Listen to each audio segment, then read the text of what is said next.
International Institute for Education and Planning under UNESCO, privatization has been defined as the transfer of assets, activities, and responsibilities from public or central government institutes to private institutes or agencies.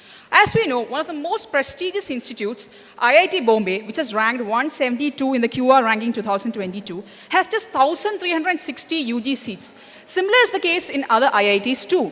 With more than 50% of India's population below 25 years of age, will these limited number of seats be able to address to the growing needs of an aspiring youth in our country?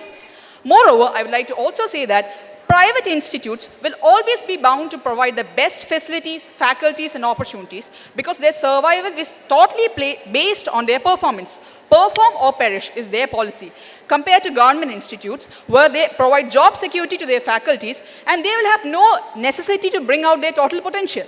I would also like to say that private institutes have stemmed up. And your time up, Sri Lakshmi. The fact remains in different statistics that 70% of our population would not be able to afford the education provided post-privatization of the education system.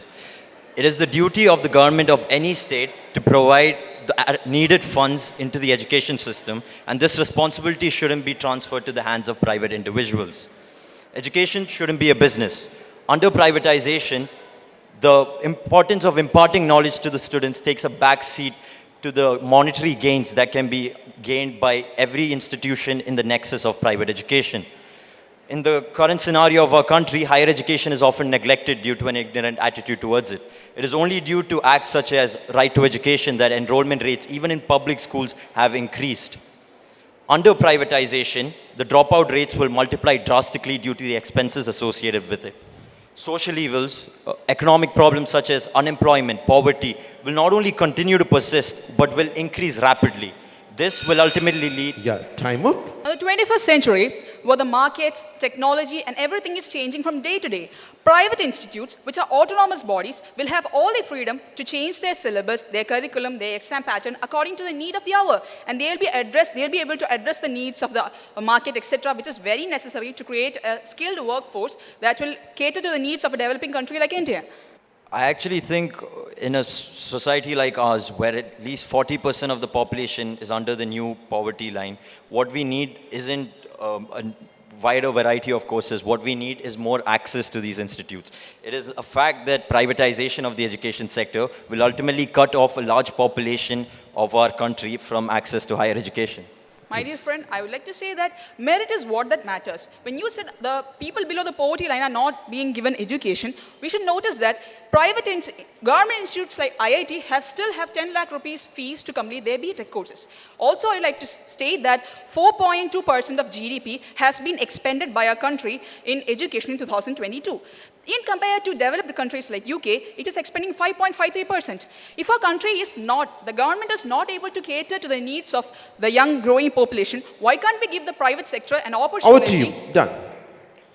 The essence of entrepreneurship is profit-making first and quality second. When we are discussing about the current situation of education in our country, we need to yes, I do agree that the government needs to fund the educational sector more, and that is exactly the point that I'm raising. Instead of pointing towards the rising trend of privatization, the government should instead focus on allocating funds, but this should be strictly regulated by the government and not in the hands of private individuals. My dear friend, I would like to list the QR ranking here also. Out of the total institutes that have come up in the QR ranking, 17th rank has been held by a private institute. You give equal funding to government and private institutes, they come up still. OP Jindal University has come up. Then we have BITS Pilani. We have many other institutes which are in the top row. Amrita Vishwa Vidyapeetham are all examples. So I like to state that funding is not a matter. If you fund it, if they can... Over to you. Point is clear.